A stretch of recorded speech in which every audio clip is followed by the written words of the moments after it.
अगर हम आज अपने को जन्मा हुआ मानेंगे तो जन्मा तो जीव, मरेगा भी जीव। आत्मा न मरेगी न जन्मेगी। जो प्राणों से भी प्यारी है वो हमारी आत्मा है।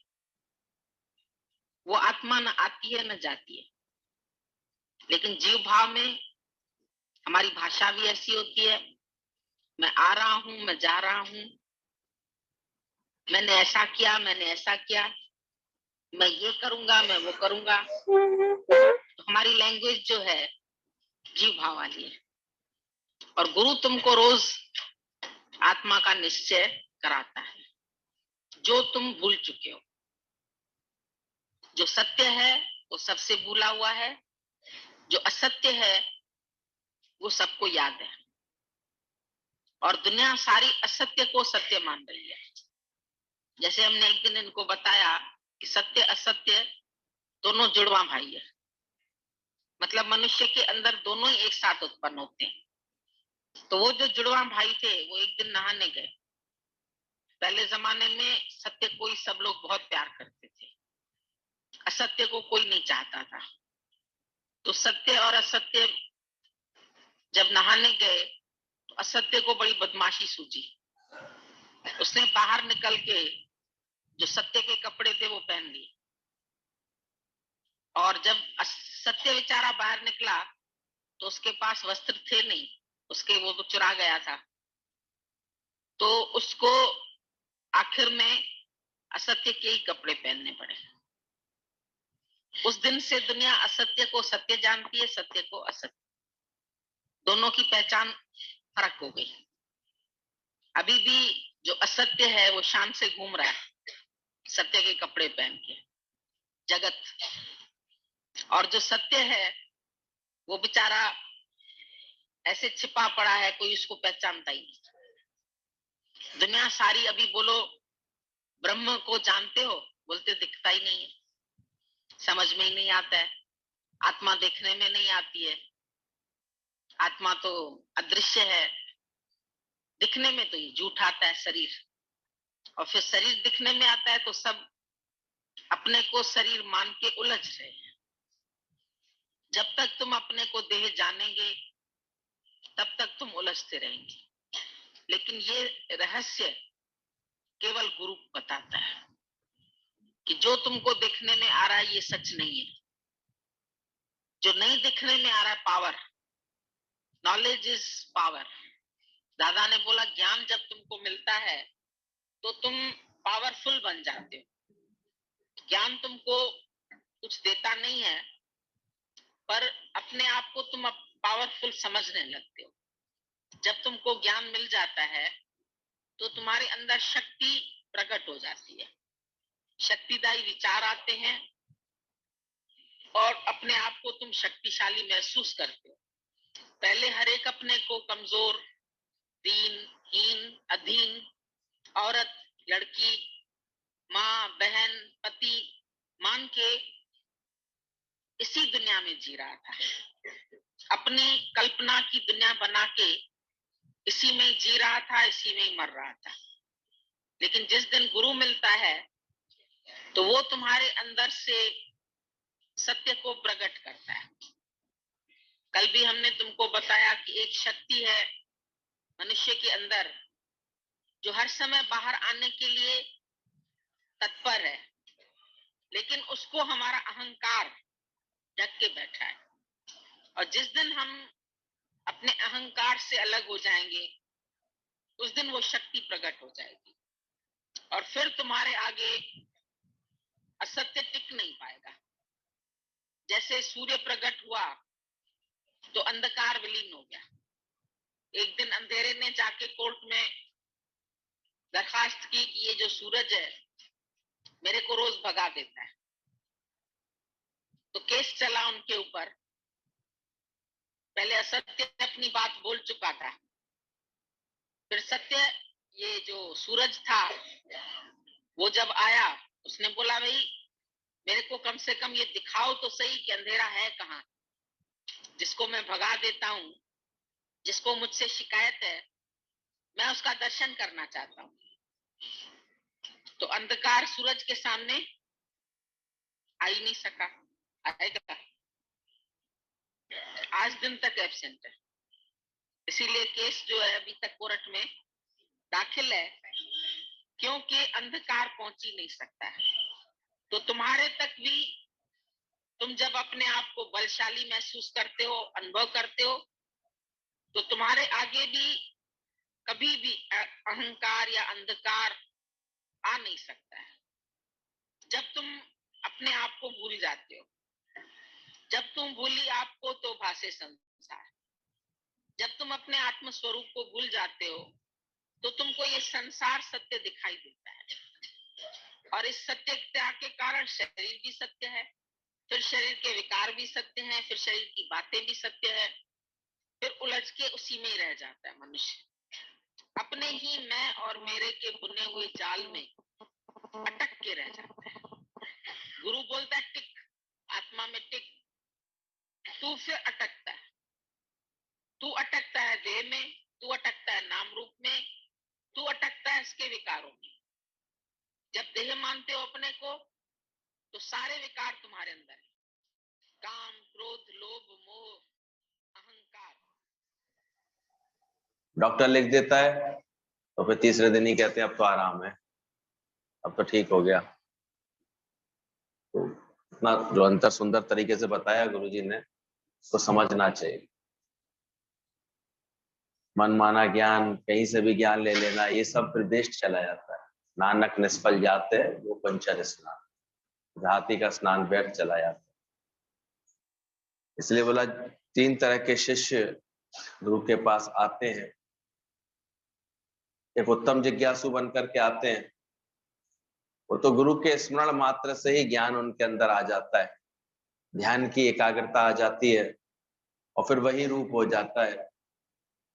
वो जहां तहां गुरु के ज्ञान को ही प्रकट करता है और फिर गुरु का ही रूप हो जाता है।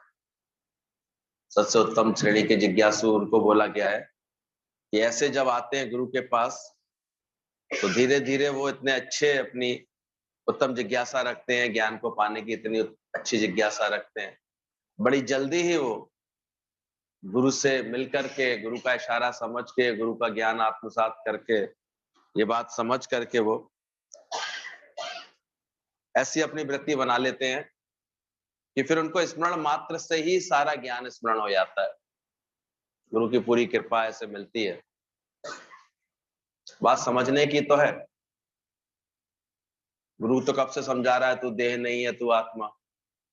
फिर भी जो मन को अगर दुख लग जाते हैं, बातें लग जाती हैं, हालातें लग जाती हैं, क्यों लगती हैं?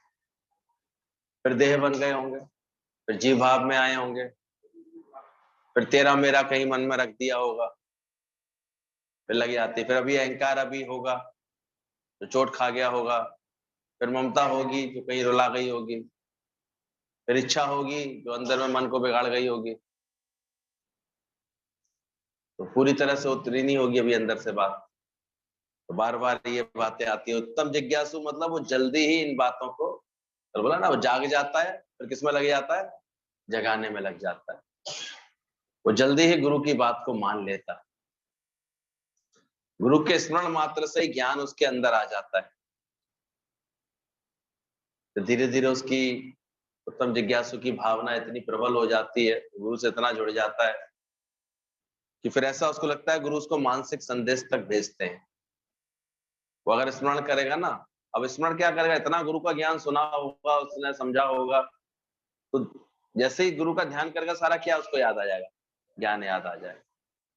और उसको लगेगा जैसे वो गुरु ने ऐसे मुझे संभाल लिया, गुरु ने कैसे मुझे दिशा दिखा दी, गुरु ने कैसे मुझे जो है रास्ता सा बता दिया, गुरु ने कैसे मुझे भटकने नहीं दिया। तो ये उसकी खुद की उत्तम अवस्था होती है, जिज्ञासा उत्तम होती है।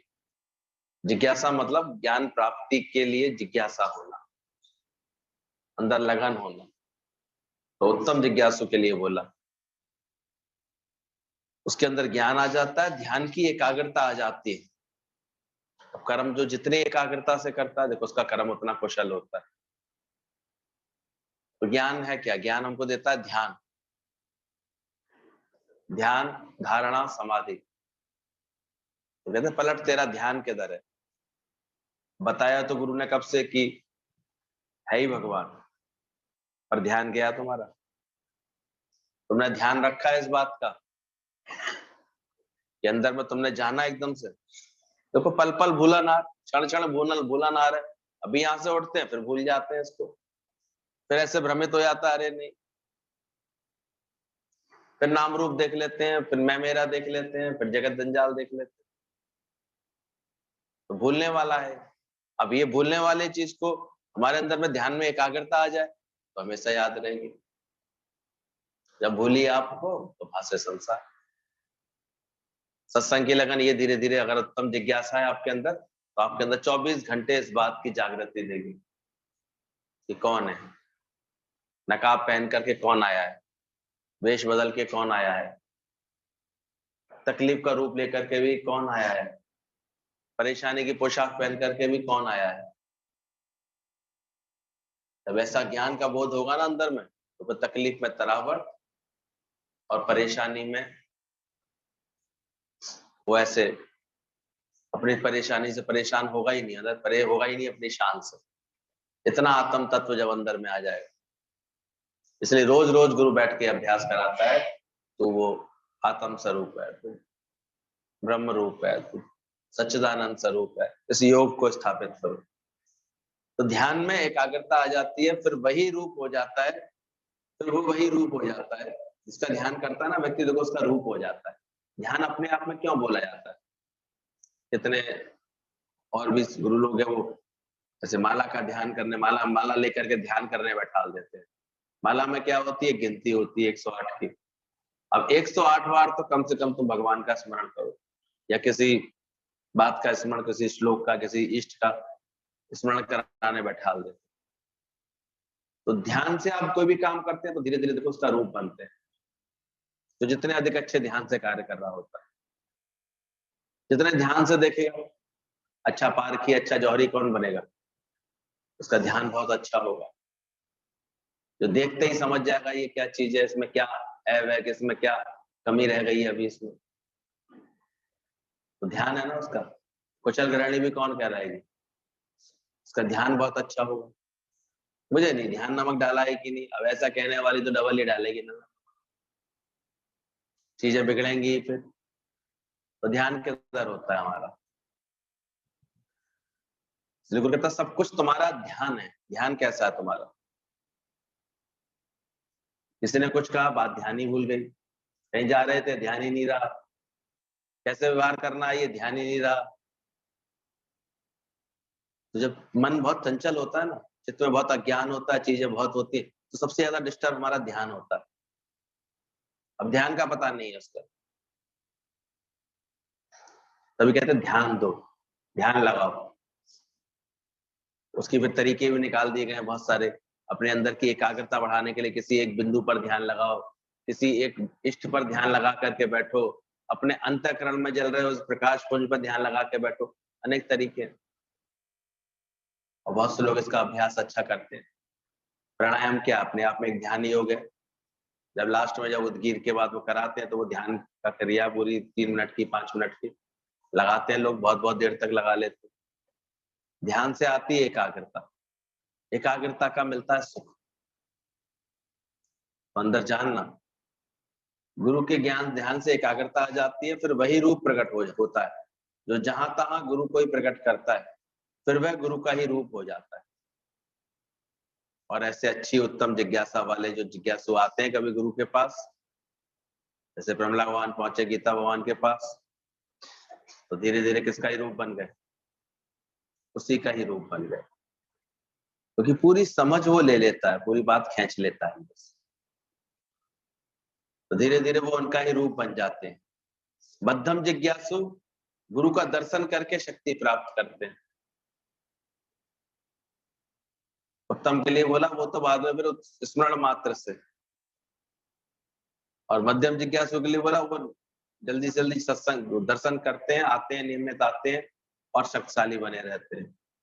और निकृष्ट जिज्ञासु शिष्य उनको बोलते हैं वो प्रश्नोत्तर करके अपने संशय भ्रम मिटा देते। हाँ, निम्न श्रेणी के जिज्ञासु, मतलब जिज्ञासु, जिज्ञासा तो है, जिज्ञासा होना तो आवश्यक है, पर वो कौन सी है? अब उन्हें पूछना पड़ रहा है, समझना पड़ रहा है, पूछ करके भी नहीं पूरी तरह समझ पा रहे बात को, तो अभी है। बाकी इसके नीचे वाले जितने बैठे हैं वो तो फिर जिज्ञासु ही नहीं है, जो आए हैं और ऐसे सुनते रहते हैं, वे चले जाते हैं, उन्हें कुछ नहीं बैठता अंदर। वो कम से कम इतने तो अच्छे हैं, कम से कम उत्तर प्रश्न उत्तर करके बात तो क्लियर कर लेते हैं अपने अंदर की ज्ञान क्या बताया, सत्संग क्या है, मुझे कैसे चलना है, क्लियर तो रखते हैं। तो निम्न जिज्ञासु भी होना बहुत अच्छी बात है, इतने तो बनो कम से कम। बाकी इससे नीचे तो फिर वही होते हैं, गंगा के गंगादास, जमुना के जमुनादास। सत्संग में बैठे हैं तो थोड़ी देर सत्संगी ऐसे दिखाई देंगे, और फिर यहाँ से हटे तो फिर पूरा माया का रंग लगा रहता है, वही आवरण ओढ़े रहते हैं हमेशा। तो जिज्ञासु तो होना आवश्यक है। अच्छा हो जो हम उत्तम जिज्ञासु बनते जाएं, इतनी लगन बन जाए हमारे अंदर। गुरु कहाँ है ये देखने से अच्छा है अपने अंदर शिष्यत्व को ढूंढो, अपने अंदर के शिष्य को प्रकट करने की कोशिश करो, शिष्य भाव को। अक्सर हम गुरु ढूंढने में लग जाते हैं। अगर किसी ने अपने को सच्चाई से अच्छा शिष्य बनाया होगा ना, तो एक गारंटेड बात है, when चेला is ready Guru is there. ये निराकार परमात्मा की ऐसी कृपा है, वो अपने आप किसी ना किसी गुरु को तुम्हारे दर तक पहुंचा देगा, खुद खुदा रहमत बरसाने आ गया। ये निराकार का वादा है। तो इस फालतू के काम में मत बेकार उलझे रहो, ये गुरु अच्छे हैं कि ये गुरु अच्छे हैं कि ये गुरु अच्छे हैं, मैं इस गुरु के ढूंढता हूँ, मैं सच्चा गुरु ढूंढता हूँ। तुम क्या ढूंढोगे? अपने को शिष्य बनाया नहीं, ढूंढ कैसे पाओगे? पढ़ तो तभी पाओगे जब तुम्हारी खुद की पढ़ने की इच्छा होगी, शिष्यत्व लेने की इच्छा होगी अंदर। अच्छा शिष्य तो फिर कहीं से भी प्रकट कर लेता है। तो ये बोला क्या, गुरु कहाँ ये देखने से अच्छा तुम अपने अंदर के शिष्यत्व को देखो। अब नारद जी की क्या प्रॉब्लम थी? अपनी श्रेष्ठता का अभिमान। मैं तो नारायण नारायण बोलता हूँ, मैं तो हमेशा जब चाहता हूँ भगवान के दर्शन कर लेता हूँ। लेकिन भगवान ने क्या कहा, इस निगोरे की भूमि जलाओ। नारद जी उठ के जाने लगे तो बोले निगोरे की यहाँ की घास जला दो, भूमि जला दो। निगोरा है। नारद जी को बड़ा अंदर से लगा, मुझे भरी सभा में निगोरा बोला जा रहा है, मेरा अपमान जैसा हो रहा है, जबकि मेरे को तो भगवान साक्षात दर्शन देते हैं, मैं तीनों लोकों में कहीं भी भ्रमण कर सकता हूँ। नारद और कोई नहीं, हमारा मन है, जहां था भ्रमण कर लेता है, बड़ी बड़ी सभाएं कराता है, बड़े बड़े आयोजन कराता है, बड़े बड़े मेले लगाता है, बड़े बड़े पदों को पा लेता है। लेकिन बिना गुरु के क्या बोला गया, निगुरे। फिर जब नारद जी को ये लगा कि ये तो गलती हो रही है मेरे से, उन्होंने पूछा जाकर के, तो उनके पिता थे ब्रह्मा जी, उन्होंने बोला कि तुम वास्तव में तुमने कोई गुरु नहीं किया ना, भक्ति है चलो अपनी बहुत अच्छी बात है, भक्ति से तुमने भगवान को पा लिया, लेकिन अभी तक गुरु नहीं है तुम्हारा कोई, इसलिए तुम्हारा कल्याण नहीं है। कहते हैं नारद जी को अब लगा मैं गुरु फिर कहाँ पाऊंगा, कैसे मिलेगा मुझे गुरु? ब्रह्मा जी ने तो संकेत दे दिया कि चले जाना, पृथ्वी लोक पर जाओगे, गुरु तो साकार रूप में ही मिलता है, गुरु तुम्हें इन देवताओं के बीच में नहीं मिलेगा। गुरु कहाँ मिलेगा? पृथ्वी लोक पर जाओगे जब साकार, वहां कोई साकार रूप में तुमको पहला व्यक्ति, तुम्हारे लिए ये मेरा आशीर्वाद है, जो पहला व्यक्ति तुमको मिलेगा वही तुम्हारा गुरु होगा। नारद जी बड़े खुशी खुशी आ रहे थे, पृथ्वी लोक पर आए, सुबह ही सुबह आए, 5 बजे अमृत काल में ऐसे टहल रहे थे वहां पर कि कौन पहला व्यक्ति दिखाई दे रहा है। इत्तेफाक से भिजती था नाली में पानी डालने वाला, सुबह ही सुबह नाली साफ कर रहा था, लेकिन था भगवान की भक्ति में लीन, कार्य कर रहा था वो अपना, और उस पर दृष्टि पड़ गई उनकी, वो व्यक्ति पहला मिला। अब नारद जी को तो बड़ा अजीब लगा, ऐसे व्यक्ति को मैं गुरु कहूं, इसको कैसे कैसे, ये तो कार्य भी ऐसा कर रहा है, भिस्ती का काम कर रहा है, ये नालियां साफ करने का काम कर रहा है, इसको कैसे मैं गुरु कह सकता हूँ? और अनमने से मन से मिल करके उनसे लौट आए, सोच रहे थे चलो कहिए तो भगवान ने तो गुरु कर लेता हूँ, कह लेता हूँ, लेकिन लौटाया, ना कोई श्रद्धा रखी, ना कोई भाव रखा, ना कोई प्रेम रखा, ना कोई समझ लेने देने की कोशिश करी, क्योंकि पहले ही शिष्टता का इतना अभिमान था। तो अभिमान से बढ़ के कभी सत्संग में आ जाता, देखो वो कुछ नहीं लेके जा पाता बेचारा, वैसा का वैसे ही खाली आता है, खाली जाता है। नारद जी भी खाली पहुंच गए। अब तो भगवान को बहुत अधिक क्रोध था, उनके ऊपर गुस्सा था। बोले गुरु में शक करके आया, गुरु में श्रद्धा, सारद से जो गुरु मिला उसमें श्रद्धा करके आया है, जो और अहंकार बढ़ा करके आया है अपने। आ जाता है मन में जब कोई बात अपने अंदर की गुरु से ज्यादा अधिक दिखाई देती है। गुरु तो साधारण दिखे थे, रामकृष्ण परमहंस कैसे दिखते थे? साधारण से पागल से दिखने वाले बाबा। और विवेकानंद समझता था मैंने तो बहुत सारी पढ़ाई की है, मैंने तो सारे शास्त्र पढ़े हैं, मैं इंग्लिश में मैं ऐसे एमएससी का छात्र। लेकिन उस पागल से दिखने वाले बाबा ने भी ऐसा जादू कर दिया कि भूल गए विवेकानंद अपनी सारी ठुकराई, सारी बात, सारी चतुराई भूल गई। और वो ऐसे सच में झूमने लगे उनसे मिलने के बाद, क्योंकि ऐसा सच किसी ने बताया ही नहीं था जो। तो यहाँ भी जब नारद जी पहुंचे तो भगवान ने फिर वही बोला, इन्होंने गुरु में अविश्वास किया, अब तो इनको नरक भोगना पड़ेगा, रौरव नरक भोगने पड़ेंगे। पहले तो ये मान्यता होती थी, कोई गुरु है तुम्हारा, मन ने गुरु माना और फिर तुमने उसमें अगर श्रद्धा रखी तो क्या भोगना पड़ता था? अभी भी चुपचाप चुपचाप भोग लेते हैं, बहुत नहीं भोग लेते। अगर कहीं श्रद्धा प्रॉपर नहीं है तो देखो ज्ञान ही नहीं प्राप्त हुआ, और ज्ञान के बिना तो क्या है, नरक बनता जाएगा। अब नारद जी बहुत घबरा गए, क्या किया जाए? फिर सलाह मांगी तो बोले तो गुरु ही बचा सकता है नरक से, तो भगवान के मुख से निकल गया तो बस निकल गया, अब तो तुम्हें नरक जाना ही पड़ेगा, नरक की अग्नियां भुगतनी पड़ेगी। फिर गुरु के पास आए, अब बुद्धि ठीक हो गई, अब भली प्रकार प्रणाम करते हुए आए, गुरु के निकट बैठे, समझ में आ गई थी अपनी चूक, कहाँ पर चूक कर रहे थे, कंस बेकार अहंकार मान के बैठे थे। अब गुरु से प्रेम से बात की, सेवा की, प्रश्न किया कि गुरु जी आप मुझे बचाइए, मेरी रक्षा आप ही कर सकते हैं। गुरु ने भी जाना क्या बात हुई है तुम्हारे साथ, बताओ, पूरी बात बताई। ऐसे ऐसे भगवान के मुख से तो ऐसा निकल गया।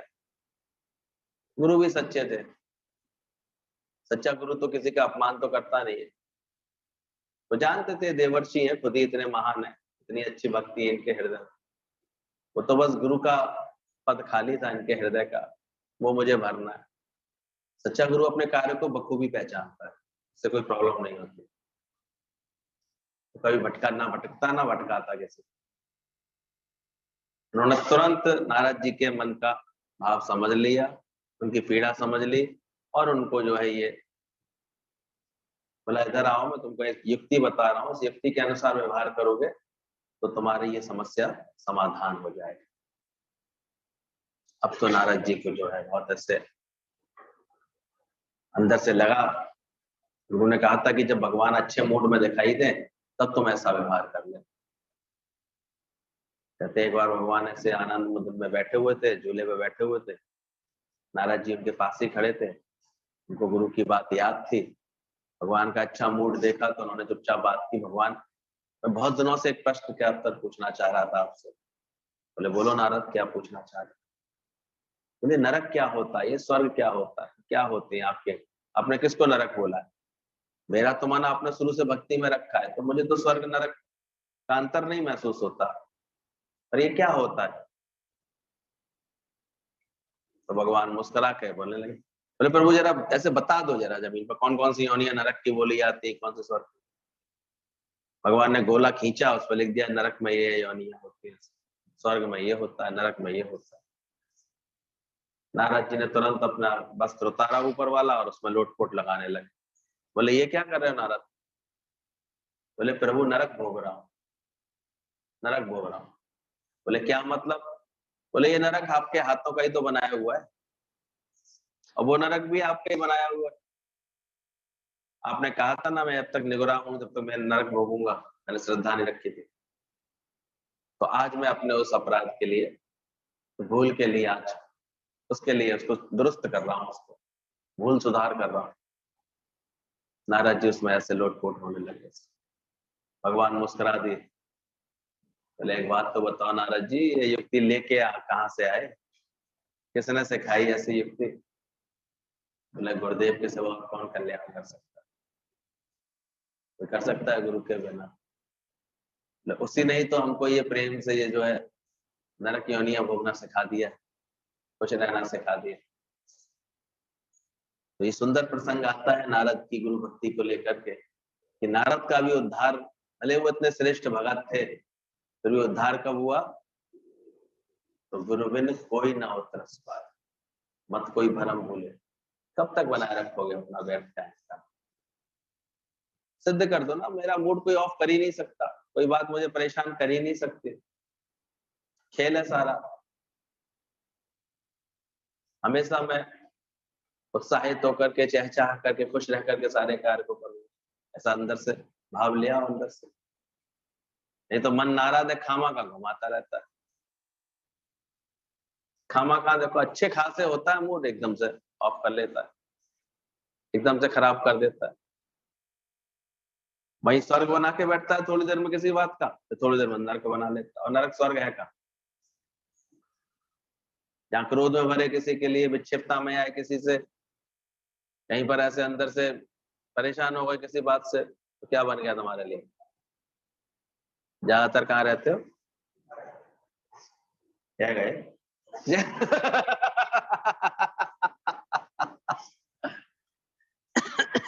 अब तो स्थिति बदलनी चाहिए। अब ज्यादातर कहाँ बैठते हो? और अधिक अपना, कल से मुझे ये लग रहा है 2 दिन से हमने ऑब्जर्व नहीं किया सच्चे गुरु को ठीक से। ऑब्जर्व करते तो वो सारे समय क्या करते थे, किस माहौल में रहते थे, क्या बना के बैठते थे, कैसे हम लोग महसूस करते कि लखनऊ में पूरे पूरे दिन जैसे सत्संग जैसा माहौल होता था। अभी तो सत्संग को एक वो बना दिया है, सब 1 घंटे सत्संग हो गया बस, जैसे बहुत बड़ा काम हो गया। उसके बाद कोई कोई रिवीजन नहीं, कोई किसी से प्रेम नहीं, कोई निष्काम भाव से कोई किसी की सेवा नहीं, फिर सत्संग की कोई लगन नहीं दिन भर, तो फिर क्या होगा, क्या कहा जाएगा ऐसा? बताओ जरा, आप तो बड़ी विद्वान है। घंटे तो 11 बज गए, सत्संग हो गया पूरा। अब पूरा दिन किसमें गया,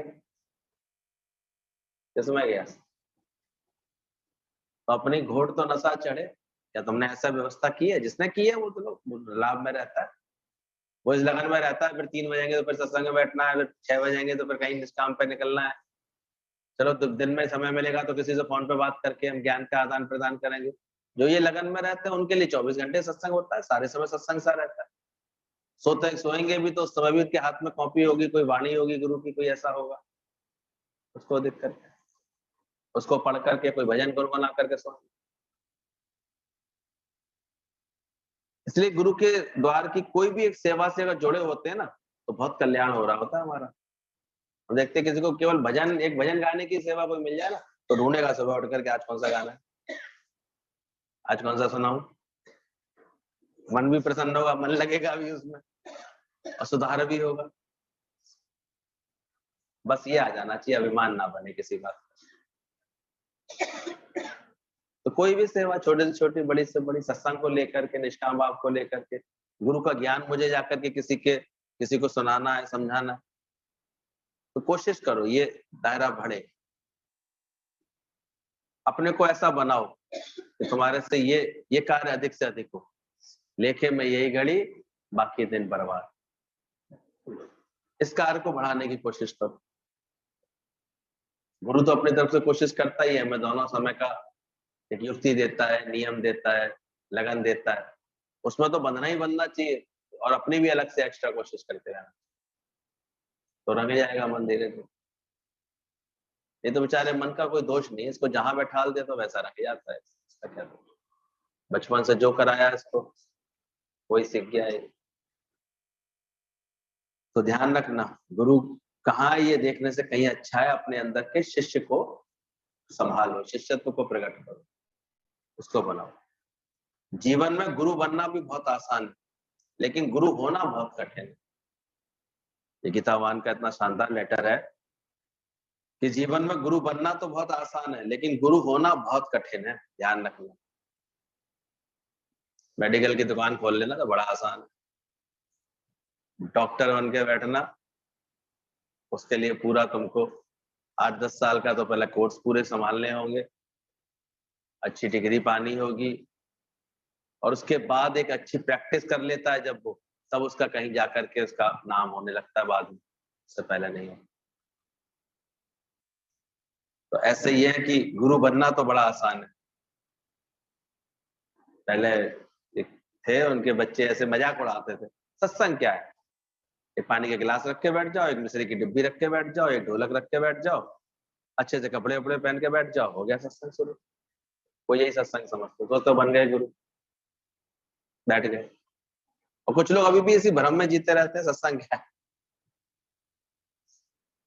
अरे मन मारन की औषधि, जीता मन तुमने। तो मैं सारे समय गुरु इतनी सावधानी देता है, किसी से भी राग द्वेष आने में तुमको अंदर से तुम्हें पता नहीं लग जाता कि क्या क्या मेरे मन में कौन से भाव चल रहे हैं, कौन सी गिरावट आ रही है, कौन सी बात बिगड़ रही है। जीतो उसको। इसलिए गुरु के संग में, जैसे कि पढ़ाई जो करता है और इतना उत्तम जिज्ञासु बनता है, तब वो देखा गया धीरे धीरे वो फिर रंगते रंगते वो रूप ले लेता है, वो भी उत्तम जिज्ञासु होगा। तो गुरु बनना बहुत आसान है, लेकिन गुरु होना बहुत कठिन है।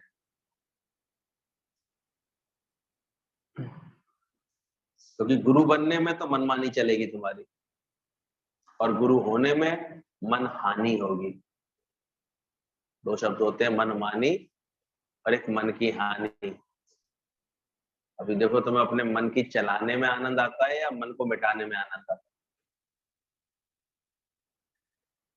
ये पता लग जाएगा। अगर कोई तुम्हारे मन के विरुद्ध चल रहा होगा, तुम्हारा दुख तो नहीं बढ़ रहा है, तुम्हारा कष्ट तो नहीं बढ़ रहा, अंदर में अंदर मन उलझता तो नहीं। घर परिवार में कोई अगर तुम्हारे मन के विरुद्ध चलता है तो वहां परेशान क्यों हो जाते हो? तो मन हानि को बनाओ अपने जीवन में, मन खत्म होने लगे अंदर से। सच्चा गुरु ही पूरा अज्ञान निवृत्त कर सकता है। तुम खुद निर्मोह निरासक्त होंगे तब तुम किसी को छुड़ा सकेंगे, ये भी ध्यान रखना। ऐसा सच्चा गुरु मिलता है जो पहले खुद निर्मोह निरासक्त होता है, तब हमको छुड़ा पाता है। गुरु के ऊपर भी निराकार का डंडा होता है। निराकार देखता है, ध्यान रखना, कभी भी जो मनमानी चल रहा है या अपने को कुछ मान के बैठ गया, ज्यादातर ये भ्रम आ जाता है गुरु के कार्य करते करते, गुरु का संदेह करते करते, अब तो हम जैसे चाहे वैसे कर सकते हैं, स्वतंत्र समझता है अपने आप। लेकिन ऐसा नहीं, इस कार्य को करने वाले के ऊपर भी निराकार का और शक्त पहरा होता है। निराकार हर समय उसको चेक कर रहा होता है कैसा चल रहा है, इसलिए ध्यान रखना।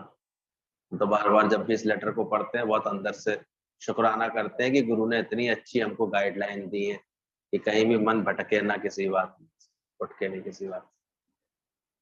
तो गुरु के ऊपर भी निराकार का डंडा होता है। निराकार देखता है, क्या क्या देखता है गुरु तुम्हारे, निराकार तुम्हारे जीवन में, कि ये सच्चाई से पढ़ाई कराता है कि नहीं कराता है। ध्यान देना, सच की पढ़ाई कराता है, सच्चाई से कराता है, एक आत्मा की बात बताता है कि नहीं बताता है।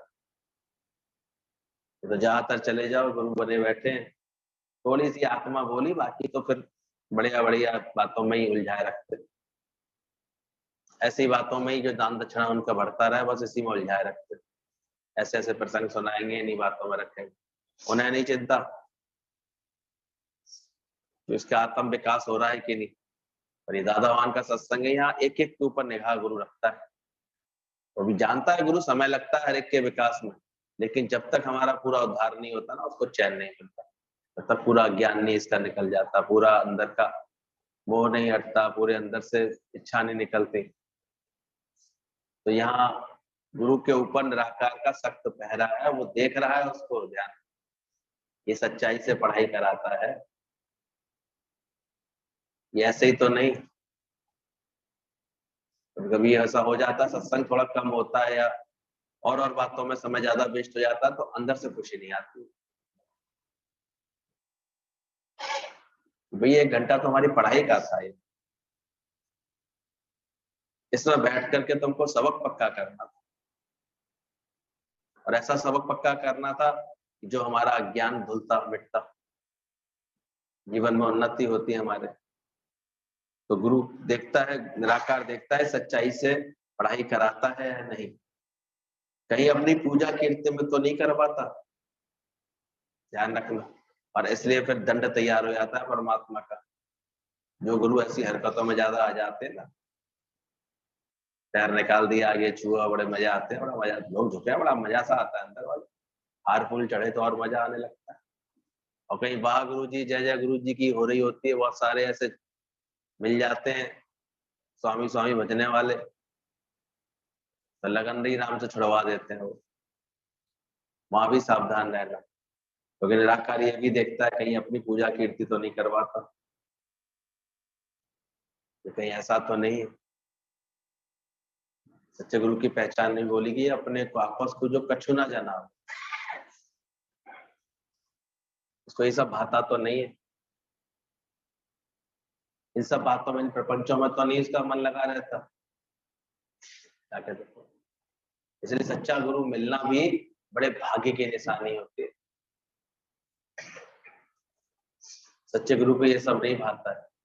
वो अलग बात है, एक समय के बाद इतने लोगों से प्रेम और लाभ ले लेते हैं, इतना अच्छा मन का आनंद, तो वो लोग बड़े उसके भाव में और प्रशंसा में प्रेम में रहते हैं, और उसको भी ऐसे भाण की तरह केवल प्रशंसा करने वाले पसंद नहीं आते।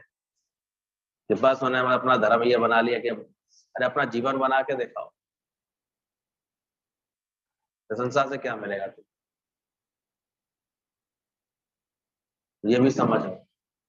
गुरु में श्रद्धा हो, भक्ति हो तुम्हारी, वो अच्छी बात है, वो तुम्हारा उद्धार कराएगी, लेकिन ये नहीं चतुराई आ जाती है तरह तरह की, ध्यान रखना। गुरुओं के इर्द गिर्द उनकी प्रशंसा करने वाले उनके बहुत बड़े गिरावट का कारण बनते हैं। वो बड़े आसानी से उनकी लगन परमात्मा से उल्टी खत्म करा रहे हैं।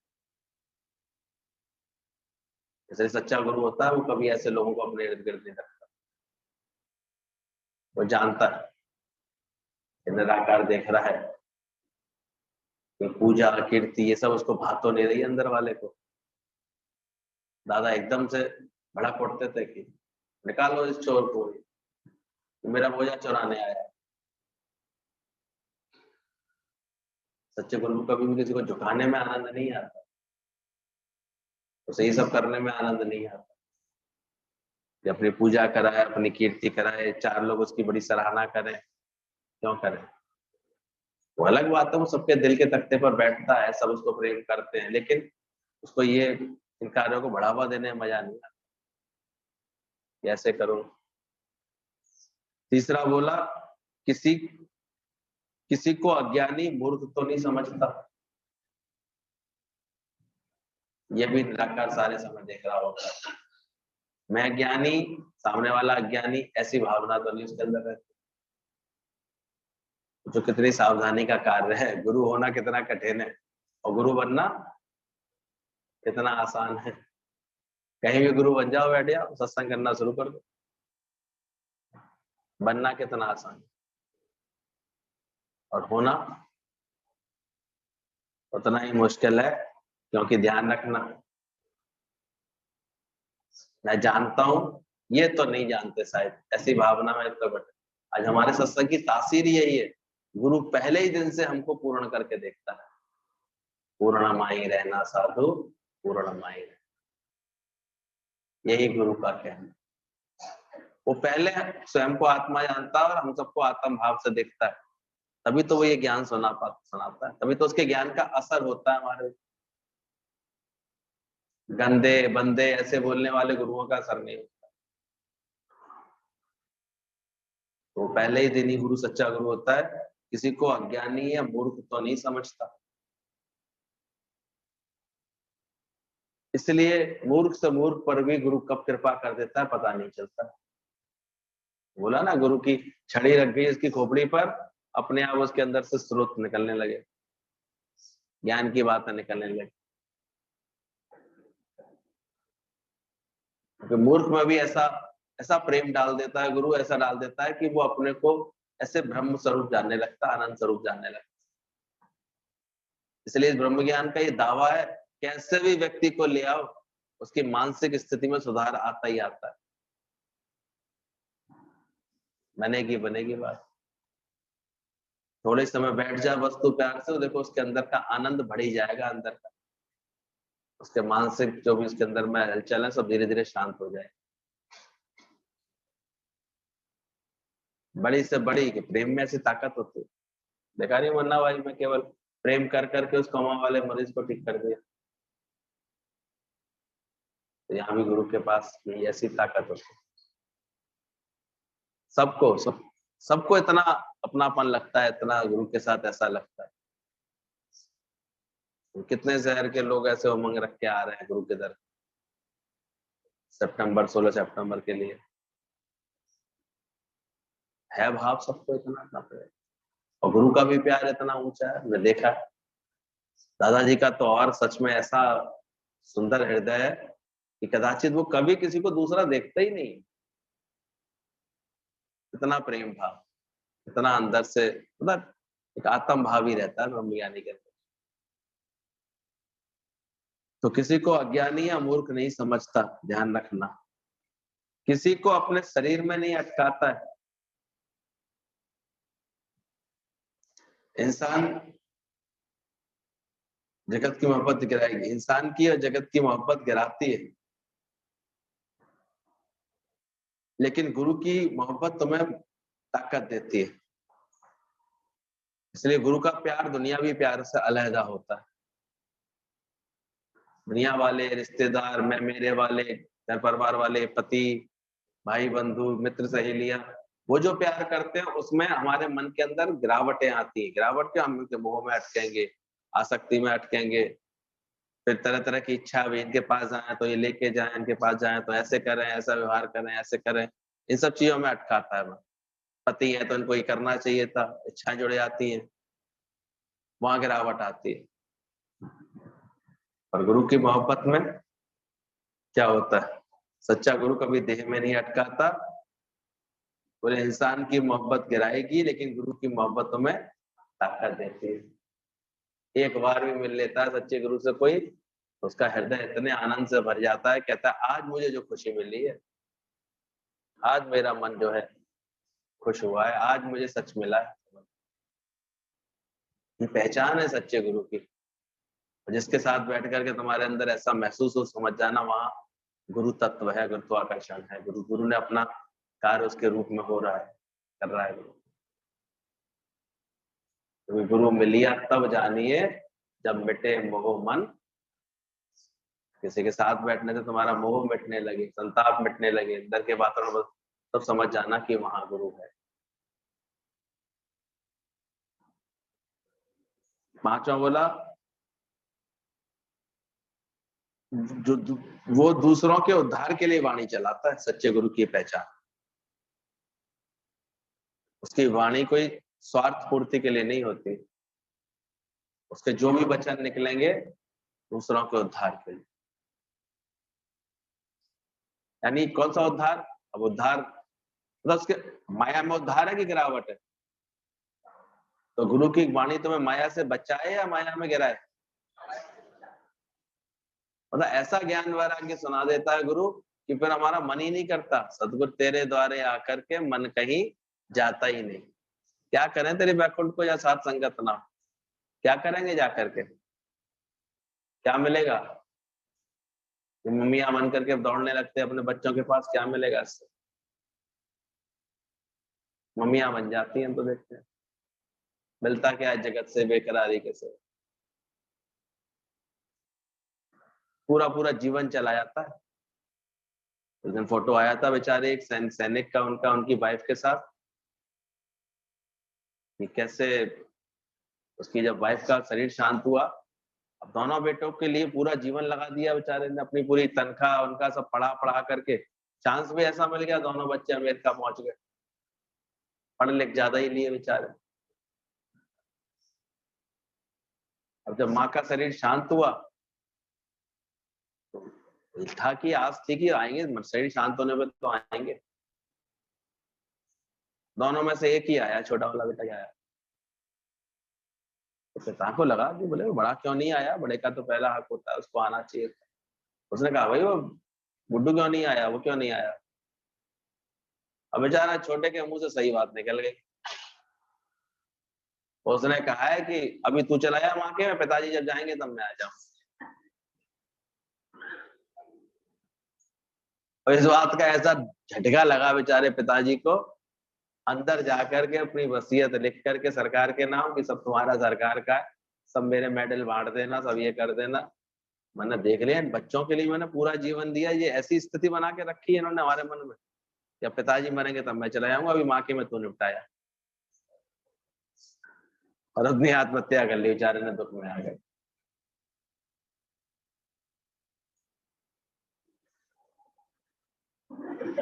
तैयार रहो, और क्या होने वाला है जगत से बेकरारी के सिवा, क्या मिलने वाला है,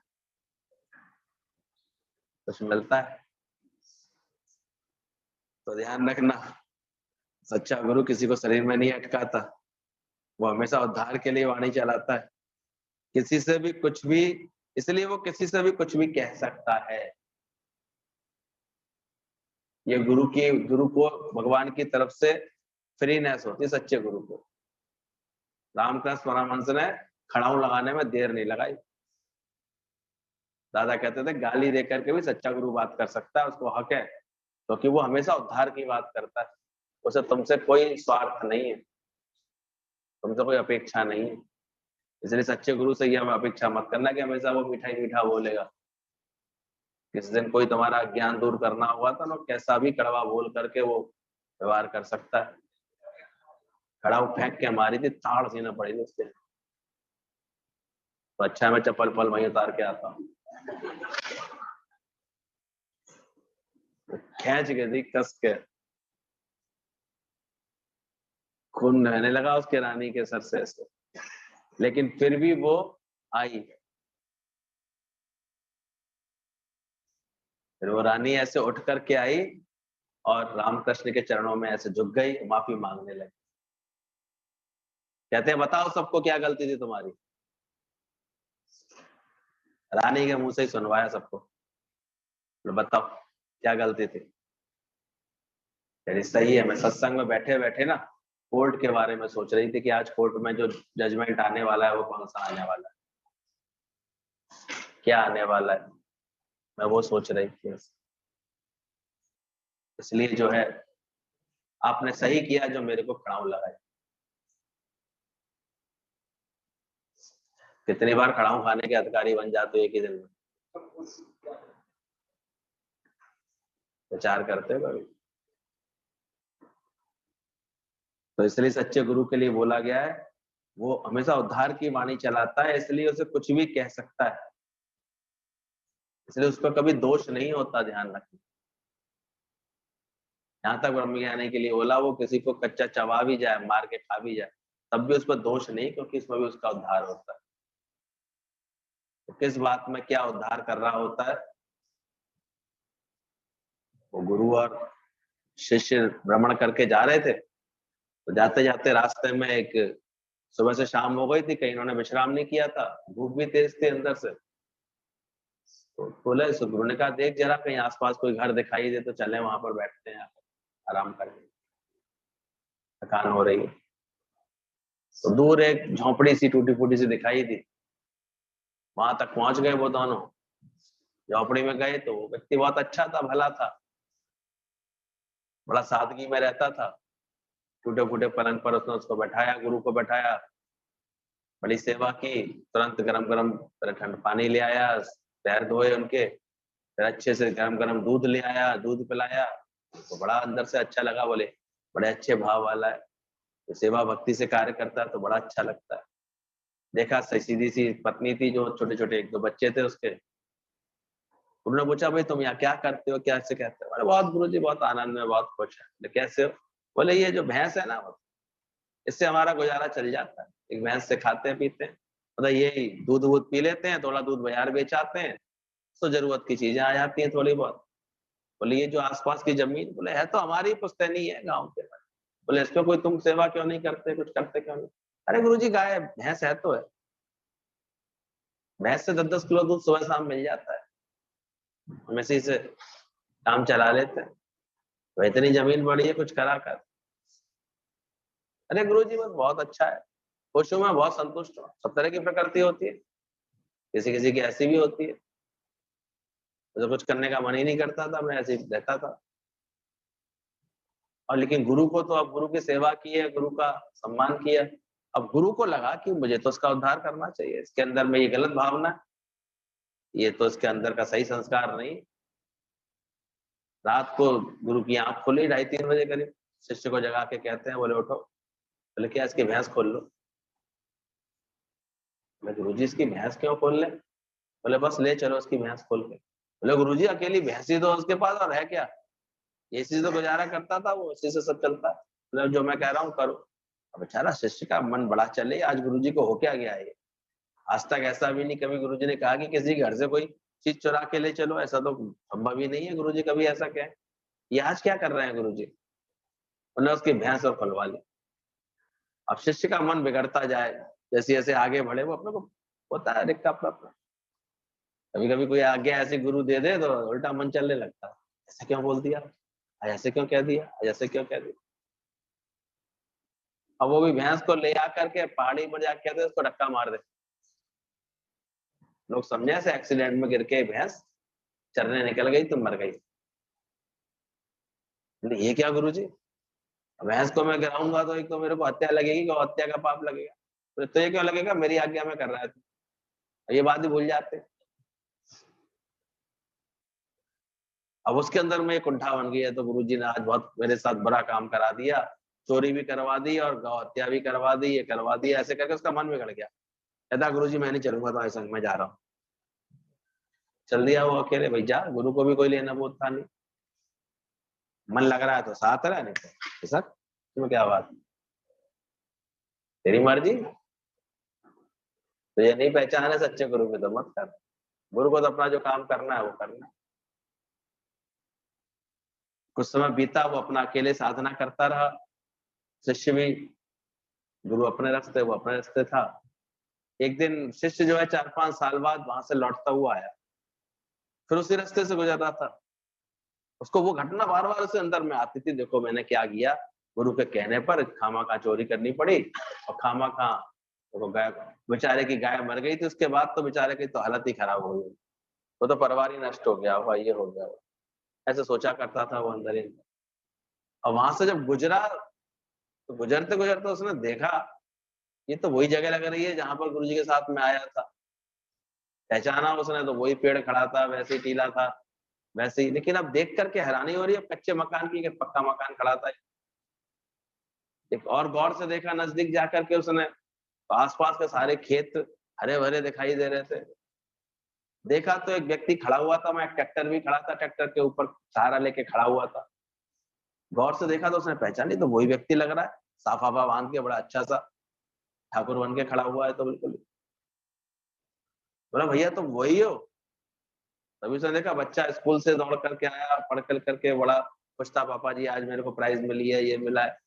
देखा तो पत्नी भी आई, अब तो बढ़िया कपड़े गहने वहने में लदी हुई थी ऐसे। बोला ये तो तुम सब बड़े आजकल जो है चकाचक को, बड़े अच्छे सब, ये सब क्या तुम्हारा है सारा। बोला अरे बड़ी कृपा हुई हमारे ऊपर, वो गुरुजी के आए थे हमारे यहाँ, बड़ी कृपा हुई। गुरुजी ने कृपा करी थी, वो तो हकीकत जानता था गुरुजी ने क्या किया था। बोले वो तुम्हारी भैंस, अरे वो भैंस वो तो गुरुजी के संगी चली गई थी। गुरुजी तो सुबह उठ के चले गए, तो वो जाने कहाँ चली गई, और ऐसे मरी मिली खाई में ऐसे। अब वो क्या बताया उसको कि ये तो मैंने किया था। बोले जब वो भैंस मर गई तो कम से कम मुझे अकल तो आई, गुरुजी की बात मेरे समझ में आई कि इतनी जमीन जायदाद ये सब है, मैं इसको थोड़ी मेहनत करूं तो यानी क्या नहीं कर सकता हूँ। नहीं आई अकल अभी तक।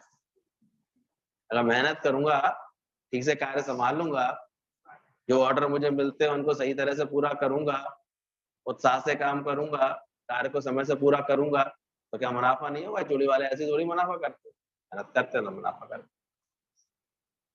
और मैंने कार्य किया तो आज देखो मैं बड़ा चकाचक हूं। अब शिष्य ने माथा पटका, बोले अरे ये गुरु कृपा कर रहा था उसके ऊपर। बोले मेरा मन तो केवल भैंस में ही अटका बैठा था, वहीं संतुष्ट होकर बैठ गया, आगे सोच ही नहीं पा रहा था। तो ये छुपी हुई क्या थी उसके ऊपर? गुरु की कृपा हुई थी कि नहीं? तब उसको अपनी गलती का एहसास हुआ, वो बहुत पछताया, फिर ढूंढता रहा गुरु को, गुरु मुझे मिल जाए, मैंने आप पर शक किया, मैंने आप पर बेकार में ऐसा संदेह किया। फिर गया गुरु की शरण में, अपना उसमें फिर माथा रखा। सच्चा गुरु तो फिर कल्याण कर देता सब।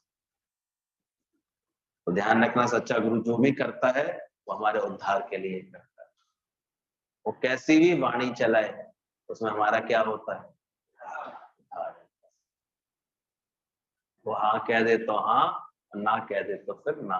निराकार इतने उसके हुक्म में चलता है, इसे ध्यान रखना। इसमें जैसे डॉक्टर कौन है, क्या कर रहा है, उसको वही करते रहने देना चाहिए, होड़ नहीं करनी चाहिए गुरु की कभी भी। गुरु से क्या भगवान करा रहा है, कभी कभी शिष्य होड़ जाता, अधिक करते हैं ना समझते नहीं है बात। गुरु ने लगाया किसी इस औरत को अपने गले से ऐसे, तो हिम्मत देने के लिए शिष्य ने भी सोचा मैं भी गले से लगा लेता। गुरु समझ गया है तो लंपट पाना दिखा रहा है, तो अंदर में इसके रस अभी जीते नहीं है, इसका अभी तक स्त्री भाव तो गया नहीं। आगे गुरु ने आकर के गरम गरम सलाखा पकड़ ली, लोहा पड़ा हुआ था, लोहार का वो पकड़ लिया, बोले पकड़, वैसे ही पकड़। अरे गुरु जी जल जाऊंगा, मर जाऊं। अरे तब नहीं तेरे हाथ जल रहे थे, तब स्त्री को स्पर्श किया था। तो सच्चा गुरु फिर समझ भी देता है, इसलिए गुरु की कभी नकल नहीं करनी चाहिए। गुरु जो कहे वो करना चाहिए, जो बात हमको सिखाए तो सीखना चाहिए। तो समझना वो हमेशा उद्धार के लिए वाणी चलाता है।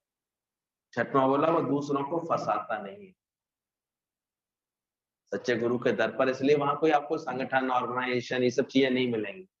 सच्चे गुरु का दर होगा, बाकी हर जगह आपको यही मिलेगा, हमारा संगठन ये है और ये है, इससे जुड़िए, इसके सदस्य बनिए, ये बनिए, वो ये सब चीजों में ज्यादा उलझाएंगे। यहाँ पर गुरु को करना होगी, वो रोज हमको प्रमलावान क्या करते थे, रोज बुला बुला के क्या करते, सत्संग, अपनी ही कुर्बानी, अपना ही घर खोल के बैठे थे, अपना ही सब जीवन दे के बैठे थे, अपना ही सब उद्धार करके बैठे। ये सच्चे गुरु की निशानी होती है। और निराकार देख रहा होता है, किसी को फंसाता तो नहीं, किसी को फंसाने वाली बातें तो नहीं अंदर में की, ऐसे वाणी से किसी को फंसाए केवल, उसको जगा रहा हो, प्रभावित करना होता है, प्रकाशित करना होता है। तो सच्चे गुरु की वाणी हमको प्रकाशित करती, तो इसलिए वो फ्री छोड़ता है सबको। कृष्ण भगवान ने इतना अच्छा ज्ञान सुनाने के बाद अर्जुन को यही बोला, अब जाओ तुम राजा जनक जैसे अनुभवी लोगों से जाकर के ये ज्ञान सीखो, अपने में नहीं अटका है। सच्चा गुरु कभी भी कहता है नहीं, कुछ अपने अनुभव से सीखेंगे, सारे समय बांध के भी नहीं रखता। गुरु जी कभी एसी करंट से खींच लेते थे, फिर डीसी करंट से रिपेयर करते थे, जाओ कब तक यहाँ बैठे रहोगे, जाओ अपने शहर में आके मेहनत करो, अपना जीवन अच्छा बनाओ। सबको फिर ऐसे फ्री भी करते थे, भेजते थे, दूर भी भगाते थे अपने से। प्यार भी इतना करते थे कि लोगों को लगता था इनके संगी रहे, इतना अच्छा लगता था, ज्ञान इतना अच्छा लगता था, लेकिन वो फिर हटाते भी थे। जाओ चलो अपना जीवन अच्छा बना के दिखाओ, कर्म अच्छा करो। ये सच्चे गुरु की निशानियां है ये, वो हमेशा निराकार की महिमा करता है, हुक्म में रहता है भगवान के, कभी वो मैं नहीं करता इस बात को। कभी कोई बात करता था गुरु जी से, जैसे निराकार का हुक्म, निराकार का हुक्म होगा तो पहुंच जाएंगे। बोले गुरु जी रिजर्वेशन हो गया, अब तो आप ये कहिए कि जरूर पहुंचेंगे, है ना, अभी भी नहीं हम कह सकते, अभी भी क्या है, निराकार का हुक्म, हुक्म होगा तो आ जाएंगे, हुक्म अंदर। सच्चा गुरु हर समय हुक्म पक्का रखता है, और हमको भी क्या पक्का कराता है, हुक्म अंदर हर कोई, बाहर हुक्म ना। जहाँ का हुक्म होगा, जहाँ का नजर होगा तुम्हारा खींच लेगा, तुम पहले ज्ञानवान बने हो उसके बाद। इतने दिन गुरु का साथ किया तो मैं कुछ ज्ञान का लाभ हुआ, वो बताओ। बाकी तो प्रारब्ध का खेल है। तो सच्चा गुरु ना फंसाता है, वो हमेशा निराकार की महिमा करता है और तुमसे भी निराकार की महिमा करवाता है। इसलिए जिस दिन वो तुमको तुम्हारे परमात्मा से मिला देता है, खुश होकर के वाय वाय करके वो साइड हो जाता है, कोई बात।